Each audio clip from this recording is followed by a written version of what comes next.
बिस्मिल्लाहिर्रहमानिर्रहीम। अस्सलाम वालेकुम नाजरीन, आप देख रहे हैं प्रोग्राम वी टॉक और मैं हूं हमजा भट्टी। नाज़रीन, आज पीपल्स पार्टी का ऑर्डिनेंस जो थे उनमें तोसी पर एतराज़ आयद किया गया और दूसरी जानिब जो है उसमें वोट भी पाकिस्तान पीपल्स पार्टी की जानिब से दे दिया गया और ऑर्डिनेंसेस जो थे तोसी के लिए उनकी करारदाद को मंजूर भी कर लिया गया, जिसमें अपोजिशन की जानिब से भी काफ़ी ज़्यादा शोर शराबा और एहतजाज किया गया। और उमर अयूब साहब जो थे उन्होंने कहा कि मुल्की सासे जो है निजकारी के कमीशन के ज़रिए इसको बेचा जा रहा है। उन्होंने कहा कि नेशनल शिपिंग कॉरपोरेशन जो है उस पर लंबी चौड़ी तरामीम ला रहे हैं और उन्होंने ये भी कहा कि ये जो ऑर्डिनेंसेस हैं इनमें से मेजॉरिटी ने उनको रीड भी नहीं किया हुआ है, जिसपे स्पीकर कौमी असम्बली अयाज सादिक साहब उन्होंने कहा कि ये IMF का मामला है जिसमें उस चीज़ से रिलेटेड इसमें चीज़ें हैं, अगर इनको 3 दिन का मामला उस पर करते हैं तो इस पर मुल्क का नुकसान भी हो सकता है। दूसरी जानिब असद कैसर साहब पाकिस्तान तहरीक इंसाफ के रहनुमा हैं, उन्होंने कहा कि हम डरेंगे नहीं, हम पार्लियामेंट में सड़कों पे इस हुकूमत का इस निज़ाम का मुकाबला करेंगे और इस चीज़ पे एहतजाज की जो है वो इंदिया दिया जा रहा है। दूसरी जानिब जो है मरियम नवाज साहबा, उनकी जानिब से एक अहम पेशरफ सामने आई जिसमें उन्होंने अपना हेलीकॉप्टर जो है वो अवामी फलाह के लिए प्रोवाइड कर दिया। उन्होंने ये कहा कि मेरा हेलीकॉप्टर जो है वो जो मरीज़ हैं उनको हॉस्पिटल पहुंचाने के लिए वो प्रोवाइड कर दिया जाएगा। लेकिन कल जिस तरह से बात की गई उनकी गाड़ी के हवाले से, उसमें 2 करोड़ और 2 अरब और 73 करोड़ रुपए का जो लागत से उनके टायर, मैट्स और पोशिश वगैरह जो है वो मैचिंग में उस चीज़ को कंसीडर किया गया।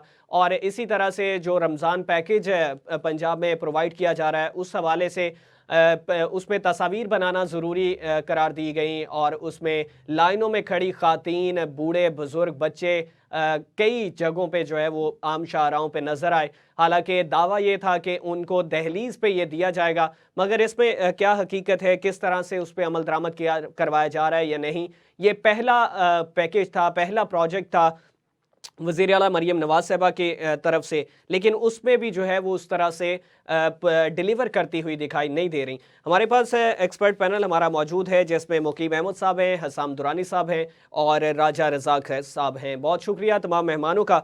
हसाम दुरानी साहब, हसाम साहब आपसे आगाज़ करना चाहूँगा। पाकिस्तान पीपल्स पार्टी ने ऑर्डिनेंसेस जो थे उनकी तौसीह के हवाले से उसमें एहतजाज भी किया, एहतजाज इन सेंस के उसको उन्होंने रद्द किया, उसको उसके हक में नहीं थे, लेकिन दूसरी जानिब उसमें वोट भी कास्ट कर दिया गया। क्या आपका नुक्ता नज़र होगा इस हवाले से?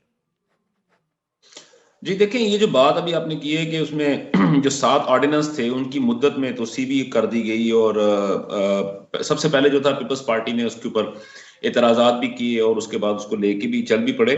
तो देखें, ये असल में एक तरीकाकार होता है अपने आप को शो करवाने का, अपनी वैल्यू को शो करवाने का, अपने आप को ये साबित करने का कि मैं एक अलग जो है एक अपनी शख्सियत रखता हूँ, मेरे हिसाब से ये ऐसा नहीं हो सकता।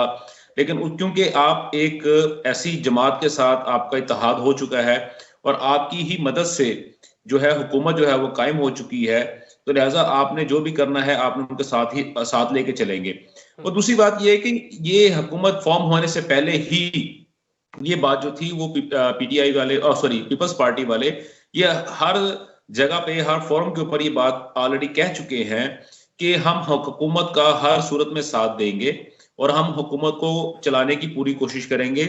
और दूसरी बात ये थी कि अगर कोई इस तरह की चीज हुई भी है तो मेरा ख्याल है कि जहां पे आप कोई काम कर रहे हो तो आपको दूसरा आदमी नो डाउट आपको 100% सपोर्ट दे भी रहा है, आप जो मर्जी कर लो, लेकिन उसके बावजूद भी अगर वो अपना पॉइंट ऑफ व्यू सामने रखता है तो इसका मतलब यह है कि वो एक जमहूरी निजाम के अंदर चीजों को प्रवेल करने की कोशिश हो रही है।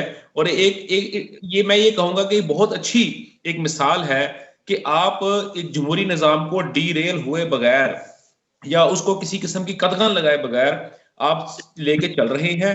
हाँ, अलबत्ता प्रॉब्लम अब यहाँ पे ये देखना पड़ेगा कि ये जो ऑर्डिनेंस थे ये सबसे पहले कहाँ से आए थे और उसके बाद क्या ये ऑर्डिनेंस जो थे वो सदर मुमलिकत जो है आसिफ अली जरदारी साहब उनकी मशावरत से ही ये पेश किए गए हैं। और अगर इनकी मशावरत से ही पेश किए गए हैं तो डेफिनेटली फिर जो है पीपल्स पार्टी का वावेला जो है ये उनका जो इसके ऊपर जो किसी भी किस्म का जो शोर मचाना है वो कोई मानी नहीं रखता। और वो सिर्फ यही होगा, वो कहते हैं कि शायरों का वदा है, सिर्फ और सिर्फ रौनक मेले के लिए है, उसके अलावा और कोई चीज नहीं है। ठीक है। मुकीम साहब, आप इस हवाले से क्या कहेंगे? क्या नुक्ता नज़र होगा आपका पीपल्स पार्टी के हवाले से? ये जो चीज़ सामने आई है, एतराज़ात आयद किए गए, लेकिन उसके बाद वोट भी जो है वो दे दिया गया और करारदाद मंजूर भी हो चुकी। अच्छा, इसमें गुजारिश ये है कि कानूनी पोजीशन यही होती है कि ऑर्डिनेंस फर्स्ट ऑफ ऑल जारी उस वक्त किया जाता है कि जब असेंबली का इजलास ना हो रहा हो और कोई बहुत ही जरूरी या इमरजेंसी सिचुएशन हो कि जो फौरी कानून साजी की मुतकाजी हो, तो तब ऑर्डिनेंस लाया जाता है उस टेम्परेरी गैप को फिल करने के लिए। जो म्यारी कानून साजी है वो आमतौर पर कौमी असेंबली के थ्रू होती है कि जब कोई बिल पेश किया जाता है उस पर बहस भी होती है, उसको मुतल्लिका कमेटियों के हवाले किया जाता है जो उस पर गौर व खोज करते हैं, बहस व तमहीज़ करते हैं और उसके बाद वो बिल की शक्ल में असेंबली में पेश करके मंजूरी हासिल की जाती है, तब उसे बिल या एक्ट की सूरत मिलती है। अब यहाँ पर चूंकि ये और ऑर्डिनेंस की मुद्दत कानून में कुछ 6 महीने होती है, हर 6 महीने के बाद फिर उसको या तो कौमी असेंबली से मंजूर करा के एक्सटेंशन देनी पड़ती है और तब जाके काम चलाया जाता है। अब इसमें मयारी कानून साजी की तशरीह के मुताबिक कि अगर तो यही ऑर्डिनेंस लागू करने थे और असेंबली का इजलास मौजूद हो, असेंबली बैठी हुई है, तो क्या मसला था? इसको असेंबली के सामने बिल की सूरत में क्यों नहीं पेश किया गया? ये यहाँ तक पीपल्स पार्टी का या इस पर एतराज करने वालों का एतराज मैं वैलिड समझता हूँ। उन्होंने वोट क्यों दे दिए बाद में? वो इसलिए है कि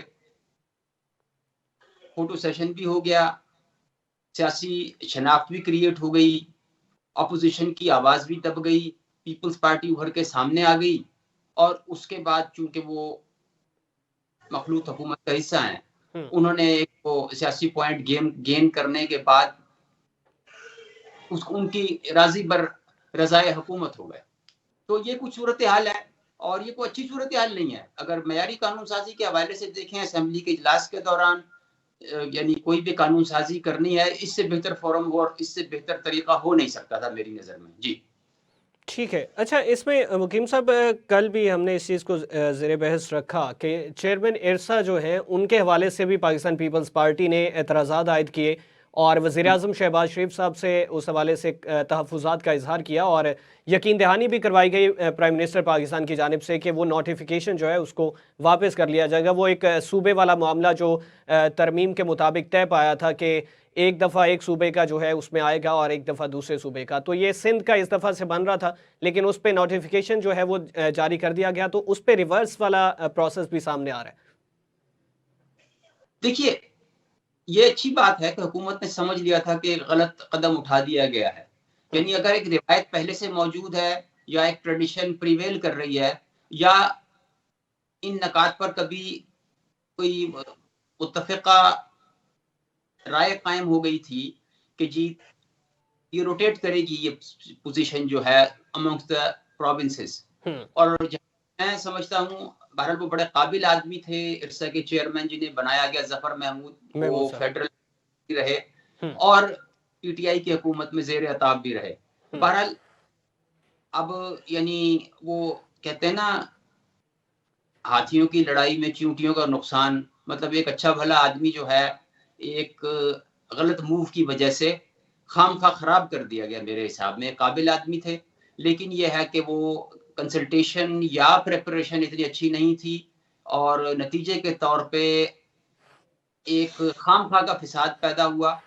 और अगर कानून बनाने वालों को या ये जो ब्यूरोक्रेसी के बाबुओं को ये पता था कि ये पोजीशन रोटेट होनी है और इस पर किसी दूसरे सूबे का हक है इस टर्म में, तो उन्हें ऐसा करनी नहीं चाहिए थी। जी ठीक है। दुरानी साहब, आप इस हवाले से क्या कहेंगे? चेयरमैन इरसा वाला कल मामला ज़ेर बहस भी रहा और उस पर आपका तज्ज़िया क्या होगा कि पीपल्स पार्टी जो है वो कहीं पे भी इस तरह से हुकूमत वक्त यानी कि मुस्लिम लीग नून को अपने मुतालबात के हवाले से ब्लैकमेल करती हुई भी दिखाई दे रही है और इस तरह से कुशीदगियाँ आगे भी बढ़ती हुई दिखाई दे रही हैं? नहीं देखिए, जो बात की है वकीम साहब ने बिल्कुल दुरुस्त बात की है और इसी चीज को मैं थोड़ा सा आगे लेके चलूंगा। लेकिन बात यह है कि पीपल्स पार्टी जो है उसने आपको पता है कि बहुत अच्छे तरीके से आसिफ अली जरदारी साहब ने, पीपल्स पार्टी ने अपने पत्ते खेले हैं। वो ना सिर्फ हुकूमत में उन्होंने शमूलियत अख्तियार की, पाकिस्तान की प्रेसिडेंटशिप उन्होंने ली और उसके बावजूद भी उन पे ऊपर किसी भी किस्म का कोई बार उनके ऊपर नहीं आ सकेगा। मतलब ये कि जो भी अगर नुकसान होगा वो नुकसान की भरपाई जो होगी वो मुस्लिम लीग नून करेगी और जितने भी प्रॉफिट होंगे और अच्छी जो मलाई होगी, बोटी होगी, उसमें खाने के लिए पीपल्स पार्टी जो है वो सबसे आगे मौजूद होगी। और अभी ये जो चीज हो रही है इसमें तो सबसे पहली बात तो ये देखना पड़ेगा कि आया कि वाकई ही जो है वो सिंध का जो इन्होंने एक नॉर्म्स जो थे वो अपने बनाए हुए हैं। जैसे आप कौमी असेंबली के अंदर देखते हैं तो हमेशा जो ऑडिट का जो आप कह सकते हैं कि जो चेयरमैन होता है कमेटी, ऑडिट कमेटी का जो चेयरमैन होता है वो हमेशा से जो होता है वो अपोजिशन लीडर होता है। और वो ये कोई कानून नहीं लिखा हुआ, वो सिर्फ नॉर्म्स होते हैं जो कि आपके और हमारी म्यूचुअल अंडरस्टैंडिंग से वो बनाए हुए होते हैं। इसी तरह अगर ये चीज है, और दूसरी बात ये थी कि कुछ चीजें ऐसी हैं जो कि अभी हमें आगे फर्दर भी हमें नजर आएंगी कि पीपल्स पार्टी जो है वो नो डाउट मुस्लिम लीग नून को उसकी जो है टेल ट्विस्ट जरूर करेगी और उसको जो है उसका बाजू मरोड़ेगी, उसको दीवार के साथ लगाएगी अपने बहुत सारी चीजों को सीधा करने के लिए। और अभी आप ये देख लें कि आज के दिन की अगर मैं बात करता हूं तो उन्होंने पंजाब में से अपने 2 सेनेटर्स भी मांग लिए। तो अब आप इससे अंदाजा लगा लें कि वो अपने आप को स्ट्रॉन्ग कर रहे हैं अपना जो अपनी असेंबली के अंदर, अपने सेनेट के अंदर, ताकि कल को किसी भी किस्म की कानून साजी अगर हो तो उसके लिए उनके पास अच्छे नंबर हो, ताकि वो दूसरी किसी भी पार्टी को, खासतौर पर हुकूमती पार्टी जो है उसको वो ब्लैकमेल कर सके। ब्लैकमेल करें या ना करें, लेकिन एटलीस्ट उनके पास इतना बर्डन होगा कि कोई भी बंदा जब उनके पास वोट लेने के लिए जाएगा, खासतौर पर अगर हुकूमती पार्टी जब उनके पास वोट लेने के लिए जाएगी, तो वो अपने मुतालबात उनके सामने रखेंगे और वो कमांडिंग पोजीशन के अंदर होंगी। और ये चीज जो है देखते हुए मैं यही कह सकता हूं कि फिलहाल जो है वो पीपल्स पार्टी जो है उसकी तो पांचों उंगलियां जो है वो घी के अंदर है, सर जो है उसका कढ़ाई के अंदर है। और पंजाबी की कहावत है कि वो अपना रोटी खानू बांदरी ते टांबिया नु रिछ, तो वो फायदा जो होगा वो जो है पीपल्स पार्टी लेके जाएगी। लेकिन ये फर्दर बाद में ये हमें आगे जाके देखना पड़ेगा, 2 साल बाद, 3 साल के बाद। सबसे पहले तो मेरी दुआ है, मेरी ख्वाहिश है कि ये हुकूमत जो है 5 साल इसी तरह चले और प्रॉपर तरीके से अपनी हुकूमत करे। और इस तरह की अगर कोई चीजें सामने आती भी हैं तो फिर वहां पे हमें ये देखना पड़ेगा कि ये दोनों पार्टीज आपस में बैठ के इस किस्म के मसाइल को किस तरह रिजॉल्व करती हैं। इसके अलावा इसके अंदर आप ये भी देखने वाली बात होगी कि क्या इस तरह की चीजें करने से पीपल्स पार्टी सिंध से निकल के क्या दूसरे सूबों के अंदर पेनिट्रेट कर सकती है? क्या सिंध के अंदर से निकल के वो दूसरे सूबों के अंदर अपना जो वोट बैंक है उसको दोबारा रिगेन कर सकती है? ये बहुत बड़ी देखने वाली चीज होगी। जहां तक मेरा ख्याल है कि ये अभी इनके लिए पॉसिबल नहीं है अनटिल अनलेस ये सेंटर के अंदर अपनी हुकूमत बना सके। अच्छा, इसमें दुरानी साहब एक चीज़ और जो है वो सामने आ भी रही है और इस चीज़ को सियासी तनकीद का निशाना भी बनाया जा रहा है मुख्तलिफ सियासी जमातों की जानिब से कि पाकिस्तान मुस्लिम लीग नवाज भी मोहतात होती हुई दिखाई दे रही है। रीकाउंटिंग वाला मामला सामने आ रहा है और उसमें जो है वो बेज़ाब्तगियाँ भी सामने आ रही हैं, जहाँ पे 6,000 7,000 का वोट जो था वो रिजेक्ट हुआ था, वहीं पे 17,000 का आ रहा है और कहीं पाकिस्तान मुस्लिम लीग नून की सीटें भी बढ़ती हुई दिखाई दे रही हैं। वो भी कोई इसी से रिलेटेड समझते हैं? नहीं, ऐसी चीज नहीं है। देखें, बात सुने, सबसे पहले जो है ना, अब ये देखें कि कौन सी पार्टी थी जिसने कहा था कि फॉर्म 45 मेरे पास है, ओरिजिनल फॉर्म 45 मेरे पास है, और उसके मुताबिक जो है वो 180 से ज्यादा सीटें मैं जीत चुकी हूँ। और पहले फिर उसके बाद उन्होंने कहा कि जी आप रिकाउंटिंग करें। जब रिकाउंटिंग होनी शुरू हुई है तो उसके बाद वही पार्टी जो है, क्या वो आपके सामने है, क्या वो पेशावर हाईकोर्ट में नहीं गई काउंटिंग को रुकवाने के लिए? इसके अलावा आप ये देखें कि कहाँ पे भी, जहां पे भी रिकाउंटिंग हुई है वहां पे सबसे बड़ा प्रॉब्लम ये हुआ है कि जो जहां पे पीटीआई जीती थी वहां पे वो हार रही है। अभी अगर NA 81 की अगर मैं बात करता हूं तो वो 7,000 वोटों से वो जीते थे। सिर्फ और सिर्फ 75 जो है आपके पोलिंग स्टेशन है, जब उसकी उन्होंने रिकाउंटिंग हुई है तो पता लगा कि जी मुस्लिम लीग नून जो है वो 7,000 का जो डेफिसिट था वो भी पूरा कर गई और 3,000 वोट ज्यादा भी गेन कर गई है। अच्छा, यहाँ पे ना एक सबसे बड़ा एक छोटा सा एक इशू है। हमारा सबसे बड़ा प्रॉब्लम ये है, हम फॉर्म 45 और फॉर्म 47 के दरमियान में कोई फर्क महसूस ही नहीं कर पा रहे। हम ये कहते हैं कि जी फॉर्म 45 है वो हरफ आखिर है, नाउज़ बिल्ला वो कुरान की कोई उस पर आयत लिखी हुई है, तो लिहाजा वो वही सच है, वही सारा कुछ है, और हम फॉर्म 47 को बिल्कुल मान ही नहीं रहे।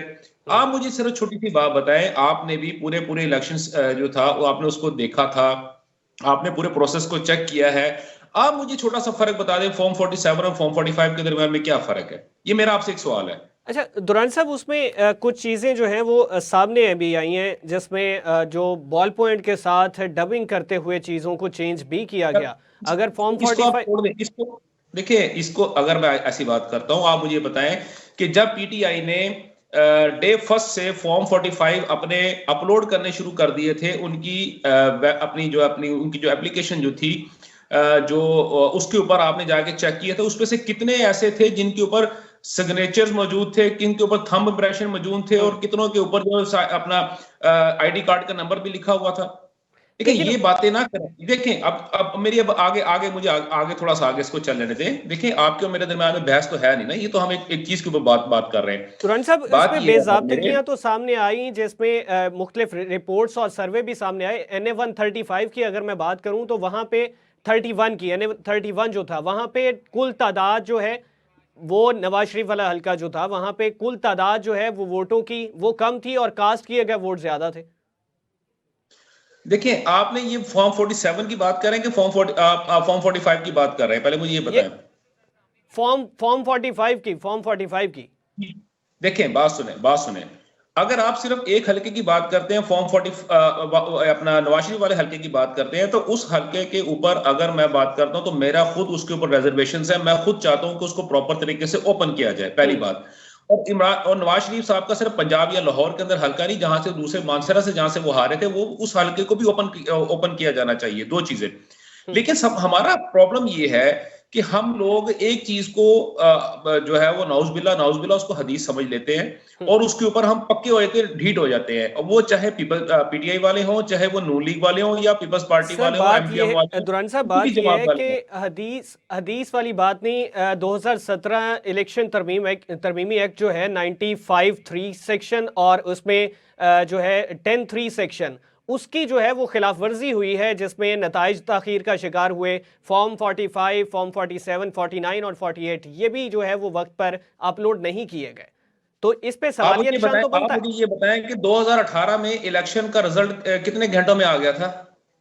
तो सर बात यही है कि वही रवायात को बरकरार रखते हुए फिर मैं आपसे छोटा सा क्वेश्चन पूछ रहा हूं, आपने बहुत अच्छी तहकीक की है। मैं आपसे सिर्फ एक बात पूछ रहा हूं कि 2018 में इलेक्शन का रिजल्ट कितनी देर में आया था और कितनी देर में अपलोड हुआ था? दुरानी साहब, यही बात है कि तब भी फिर सियासी इसका जमातें मतलब जो थी वो यही सवाल उठाती रही कि बेज़ाब्तगियां हैं। बेज़ाब्ती में और बात कर रहा हूं, इसका मतलब है आपको नहीं मालूम। चले मुझे इतना बता दें, 2024 में टोटल रिजल्ट कितनी देर में आया था और कितनी देर में अपलोड हुआ था?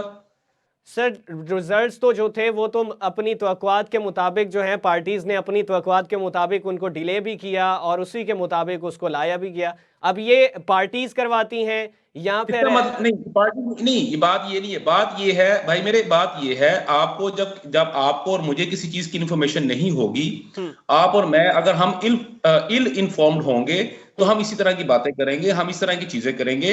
सबसे पहली बात यह है कि हमें इस बात के ऊपर क्रिस्टल क्लियर होना चाहिए कि 2018 जिस तरमीम की 2017 आपने इलेक्शन एक्ट की आपने मुझसे बात की है, उसके मुताबिक फौरन बाद 2018 में जो इलेक्शन हुए थे उनके रिजल्ट कहां तक पहुंचे थे और किस तरह हुए थे। इसके बाद अगर 2024 की बात करते हैं तो 2024 में वो जो टाइम डिफरेंस था वो कितना था? दो चीजें। अब हमारा सबसे बड़ा प्रॉब्लम ये है, आप और मुझ समेत तमाम के तमाम लोग जो है, हमें इन जो बेसिक इंफॉर्मेशन है वो हमारे पास मौजूद नहीं है। हम लोग सिर्फ एक बर्ड आई व्यू के ऊपर या एक वर्ड ऑफ द माउथ जो हमें होता है, हम उसके ऊपर जो है एक्ट अपॉन करना शुरू कर देते हैं। दुरानी साहब, बात यह है कि 17 में भी अगर वो इलेक्शन एक्ट की खिलाफ वर्जी हुई तो हम उस पर भी तनकीद करते रहे। अब अगर 24 में भी हुई है तो वो भी तनकीद का है और सवालिया निशान है। बात यह है कि अगर पाकिस्तान तहरीक इंसाफ या दीगर सियासी जमातें तहफ्फुज़ात का इजहार कर रही हैं तो वो जायज है।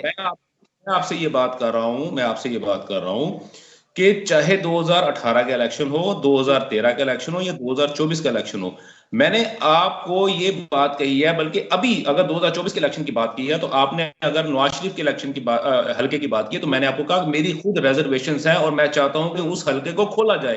ठीक हो गया।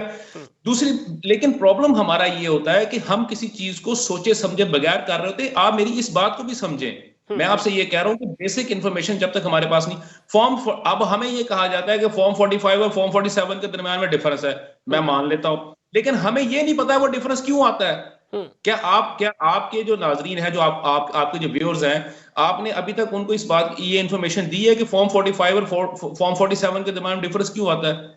सर कम से कम उसके अंदर पांच ऐसे फैक्टर्स हैं, पांच चीजें, पांच और जो है चीजों जगह से वोट इकट्ठे होते हैं, उसके बाद फिर वो फॉर्म 47 जो है वो फिल होता है। अगर फॉर्म 45 के मुताबिक हसाम दुरानी ने 10,000 वोट लिया है और लेकिन फॉर्म 47 के मुताबिक उसके 12,000 वोट हो सकते हैं।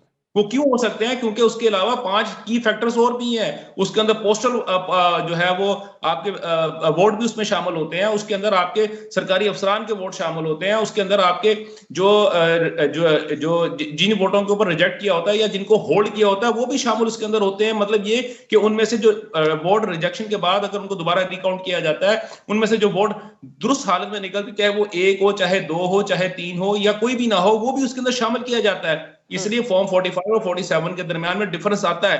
हमें, आपको, मुझे और हमारी ऑडियंस को हम एटलीस्ट हमें ये इंफॉर्मेशन उन तक पहुंचानी चाहिए कि रीजन क्या है कि why there is a difference between a form 45 and form 47। लेकिन हमें ये बताया जाता है कि जी फॉर्म 47 जाली बना के तो आपने जो है ना असेंबली जो है ना क्रिएट कर ली है। देखें, पॉलिटिकली आप किसी के ऊपर भी इल्जाम लगा सकते हैं, लेकिन उसको साबित करना बड़ा मुश्किल होता है। और ये हमने देखा है माजी में, चाहे वो पीपल्स पार्टी ने नून लीग पे इल्जाम लगाया हो, नून लीग ने पीपल्स पार्टी पे इल्जाम लगाया हो, या इमरान खान साहब ने नून लीग और पीपल्स पार्टी सब पे इल्जाम लगाया हो। तो ये आप पॉलिटिकली कोई भी इल्जाम होता है उसको साबित करना पड़ता है फैक्ट एंड फिगर के मुताबिक। जैसे मैंने आपसे ये बात कही है कि जो फॉर्म्स 45 अपलोड किए गए थे एप्लीकेशन के ऊपर, आप अभी भी वक्त है, आप और मैं, मुकीम साहब भी यहाँ मौजूद है, हम उनको दोबारा जाकर अभी भी चेक कर सकते हैं। हमें मालूम होगा कि उनके अंदर थंब इंप्रेशन मौजूद नहीं है, उसके अंदर फ्रॉडुलेंट, यानी कि मैं उनको फ्रॉड नहीं कह रहा, मैं ये नहीं कह रहा कि पीटीआई ने जो है ना वो गलत अपलोड किए। मसला ये हुआ है कि उनके पास उसके ऊपर जो रिटर्निंग ऑफिसर था उसका आईडी कार्ड नंबर वहां मौजूद नहीं है, उसके सिग्नेचर वहां मौजूद नहीं है। जिन जैसे मैं अगर किसी का जो वहां पे अगर मैं बैलेट जो था उसका किसी का मैं वहां पे बना हुआ था, रुकन बना हुआ था और मैं वहां पे उसका लेने के लिए गया हुआ था, को ये उनकी जिम्मेदारी थी कि वो इस चीज को करते थे। मेरे वहां पे अच्छा दुरानी साहब, ब्रेक पे जाना है, ब्रेक के बाद वापस आते हैं और इस पे मजीद जो है वो गुफ्तगू करते हैं। मुकीम अहमद साहब हमारे साथ मौजूद हैं, इसाम दरानी साहब हैं और राजा रजाक साहब हैं, हमारे साथ ही रहें। ब्रेक के बाद वापस आते हैं तो इसको मजीद ज़ेर बहस लाते हैं।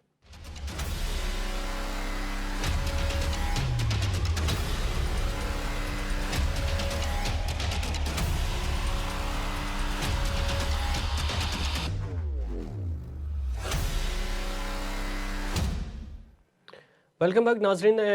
ब्रेक से पहले जो बात हो रही थी इलेक्शन में बेज़ाब्तियों के हवाले से, और इसमें किस तरह से जो है वो पहले भी माजी में भी ये चीज़ें सामने आई और इसी तरह से इलेक्शन एक्ट जो है उनकी खिलाफ वर्जियाँ जारी रहीं और उस पर सर्वे भी हुए और इस दफ़ा भी जो है उस पर सर्वे होते रहे। तो ये सवालिया निशान जो तहफ़्फ़ुज़ात सियासी जमातों की जानिब से सामने आ रहे थे उसको भी ज़ेर बहस लाया गया। एक्सपर्ट पैनल हमारे साथ मौजूद है। मुकीम साहब की जानिब आगे बढ़ना चाहूँगा। मुकीम साहब, आपका इस हवाले से क्या कहना है? जिस तरह से दुरानी साहब ये बात कर रहे थे, अब उस पर यह है कि अगर माजी में वो चीज़ें हुई हैं तो वो आगे भी रिपीट होती रहें और उसको हम नज़रअंदाज करते रहें, या उसको भी हमें पॉइंट आउट करना चाहिए और इलेक्शन कमीशन जो है उसमें उसको ये देखना चाहिए, क्योंकि ये अगर नेशनल लेवल पे अगर सर्वे रिपोर्ट्स आ रही हैं तो इंटरनेशनल लेवल पे भी इन चीज़ों पे बातें जो हैं वो की जाती हैं। आपकी बात में बड़ा वजन है कि इलेक्शन कमीशन चूंकि वो इदारा है कि जिसको तमाम इख्तियारात हासिल होते हैं, इलेक्शन का शेड्यूल अनाउंस होने के बाद एग्जीक्यूटिव पावर्स हासिल हो जाती हैं और चीफ इलेक्शन कमिश्नर उनका दर्जा जो है वो सुप्रीम कोर्ट के जज के बराबर होता है। उनकी तौहीन पर बंदा फाय भी लग जाता है आसान ज़बान में। तो गुजारिश ये है कि ये सारा निज़ाम और ये सारी इलेक्शन की एक्सरसाइज उन्होंने की है कौम का 57 अरब रुपया उस पर लगा है, तो उसकी जो साख, उसकी रेपुटेशन है और उस पर जो एतमाद है, उसका तकाजा है कि जो भी चीज की जाए वो मेरिट पे हो, वो ट्रांसपेरेंट हो, वो क्लियर हो, वो लोगों को समझ में आए कि क्या हुआ और क्या नहीं हुआ। मतलब ये इतने पैसे लगा के हर दफा ये कह देना कि पहले ऐसे हुआ था, 1970 में ऐसे हुआ था, 77 में ऐसे हुआ था, हाँ जी 2013 में भी यूं ही हुआ था, तो 2024 में भी यही होगा, अल्लाह अल्लाह खैर सलाह। अब का ये मतलब तो नहीं है कि हम वही हरकतें दोहराते रहें। देखने वाली तो चीज ये होती है, कौमें सबक सीखती हैं, इदारे अपने आप को इम्प्रूव करते हैं, इदारों के सरबराह भी उससे सबक हासिल करते हैं कि हाउ टू इम्प्रूव एनीथिंग, जो भी हम करने जा रहे हैं नेक्स्ट टाइम वो साबका से बेहतर हो।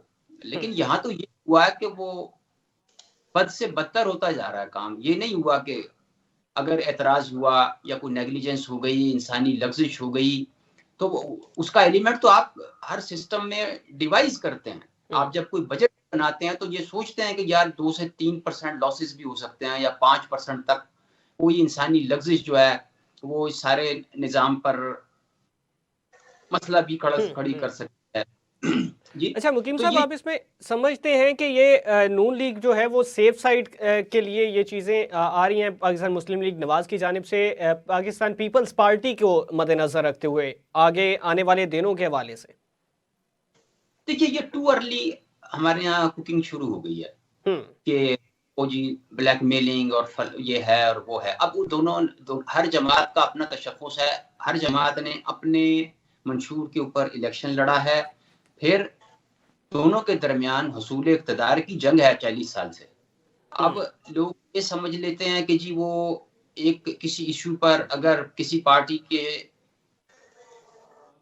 एक रुकन ने मुख्तलिफ राय रख ली, असेंबली में डिबेट के दौरान कोई किसी गुफ्तगू को डिफरेंट एंगल दे दिया, तो ये ब्लैकमेलिंग हो गई, या वो मुखालफत कर रहे हैं तो इसका मतलब ये है कि उनका कोई माली फायदा है या कोई सियासी फायदा है। अब चूंकि पॉलिटिकल पावर्स हैं, उन्होंने हर पॉइंट पर पॉइंट स्कोरिंग भी करनी है, हर नुक्ते के ऊपर अपना वजन भी डालना है, और बिहाइंड द सीन जो रुके हुए मामलात होते हैं उनके हल के लिए भी दबाव डालना होता है, जिसकी जानिब लोग ब्लैकमेलिंग का लफ्ज इस्तेमाल कर देते हैं।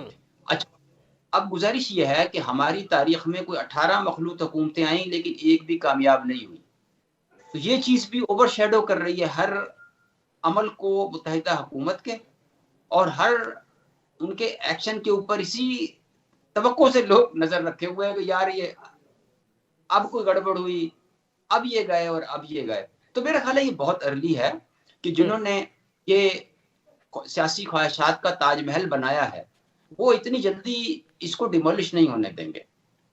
ये है कि हर्डल्स आती रहेंगी, वनडे मैच की तरह हर बॉल पे आपको सेंसेशन मिलेगी, मुख्तलिफ किस्म के तबसरे भी मिलेंगे, लेकिन इतनी जल्दी इसको खत्म नहीं किया जाएगा, ये मेरी राय है।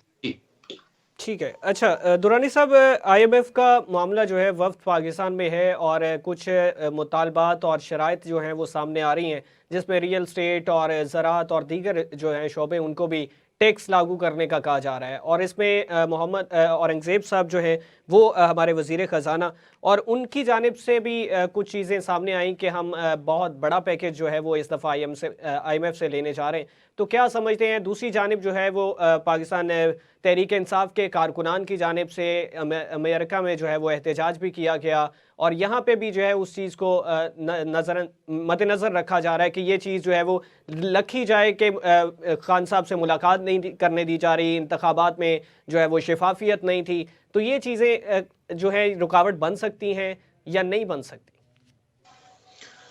देखिए ये जो ये बेसिकली दो इसके पोर्शन है, लेकिन मैं अगर पहले पोर्शन पे अगर बात करूं तो उसके बाद फिर इस पे मैं आता हूं। पहला जो है कि IMF ने ये कहा है कि रियल स्टेट के ऊपर और ज़राअत के ऊपर। देखिए ज़राअत जो है पाकिस्तान के अंदर एक ऐसा जो था, आप ये कह लें कि ऐसा सेक्टर है जिसके अंदर कोई डायरेक्ट जो है वो टैक्सेशन का कोई निज़ाम नहीं बन सका, और या आप ये कह लेंगे कि इसकी जो इनकम है वो एग्जेम्प्टेड है टैक्स से। लेकिन अगर बिलवास्ता जो जो इनडायरेक्ट अगर आप टैक्सेस की अगर आप देखते हैं शक्ल में देखते हैं तो सबसे ज्यादा मेरा जाती ख्याल ये है कि सबसे ज्यादा इफेक्ट जो होता है वो ज़राअत का पेशा ही हो रहा है। उसकी रीजन ये है कि आप जो जितने भी आप खाद्य इस्तेमाल करते हैं उसके ऊपर टैक्सेस है। आप जितने भी वहां पे पेस्टिसाइड इस्तेमाल करते हैं उसके ऊपर टैक्सेस हैं। आप जितने ट्रैक्टर अगर आप इस्तेमाल करते हैं वो टैक्सेस, आप सेल टैक्सेस और हर किस्म के एडवांस टैक्सेस, इनकम टैक्स वो आप उस पर आपके ऊपर लगते हैं। आपने अगर कोई मशीनरी परचेज करनी है, ये मशीनरी यूटिलाइज करनी है, उसके ऊपर टोटल टैक्सेस पड़ते हैं। फिर आपने जो डीजल इस्तेमाल करना है अपना ट्रैक्टर को चलाने के लिए या पानी को निकालने के लिए, फिर उसके बाद अगर आपने अपना जो माल है आपका जनास है उसको जब मंडियों में लेके जाते हैं तो उसके ऊपर आपके ऊपर टैक्सेस पड़ते हैं। सबसे ज्यादा टैक्स आपको मंडी का टैक्स है, आपको रोड टैक्स पड़ता है उसके ऊपर। इसके अलावा अगर अगर अगर अगर आपके पास अगर बिजली है, अगर आप जो बिजली से अगर आप चीजों को लगा रहे हैं तो उसके ऊपर वो टैक्सेस आपके ऊपर पड़ते हैं। आपने जो अपना जो आप बीज ले रहे हैं, सीड ले रहे हैं, उसके ऊपर टैक्सेस पड़ते हैं। तो ये एक बहुत बड़ा एक ऐसा है जो कि आप इसको कह लें हिडन टैक्सेस हैं आपके ऊपर बहुत ज्यादा। और मैं खुद डायरेक्टली जो है मैं इफेक्टेड हूं इस चीज के ऊपर, क्योंकि मैं खुद एक काश्तकार हूं, मैं भी काश्तकारी करता हूं और मुझे अंदाजा है कि कौन कौन से ऐसे। अच्छा, इसके अलावा फिर ये होता है कि अगर आपके पास नहरी है तो उसका भी आपको टैक्स देना पड़ता है। फिर आपके पास आपकी जो जमीन है, आपके पास जितना भी आपका जो लैंड है जो है उसके ऊपर भी आप टैक्स देते हैं और आप उसको एनुअली टैक्स पे कर रहे होते हैं। तो उसके बावजूद अगर आप ये कहते हैं कि यार अगर आप साल के बाद अगर आपको पास आपको 1-2 लाख रुपए अगर आप उस वहां से अपनी गंदम उठाने के बाद आपके पास इतने पैसे बच जाते हैं तो आप उसको ऊपर भी टैक्स दो। तो ये चीज है जिसको देखना पड़ेगा कि ये कौन से ऐसी चीज है जो वो कौन कौन से ऐसे सेक्टर हैं जिनके ऊपर टैक्सेस लग सकते हैं या लगाए जा सकते हैं।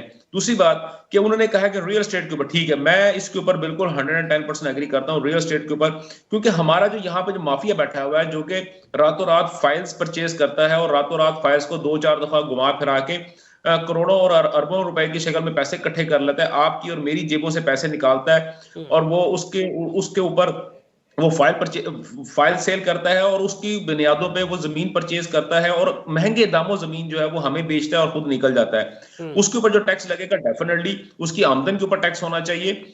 हाँ, ये अब आते हैं दूसरी जगह के ऊपर। देखिए, पाकिस्तान के अंदर जो है इनडायरेक्ट टैक्सेस ठीक है, उनकी इतनी वैल्यू नहीं है या आप ये कह लेंगे उनका इतना पोर्शन इतना नहीं है, लेकिन इनडायरेक्ट टैक्सेस की मिकदार जो इतनी ज्यादा हो चुकी है कि माचिस की तीली से लेकर जहाज के पेट्रोल तक या जहाज तक के ऊपर टैक्स जो है वो आप और मैं दे रहे होते हैं।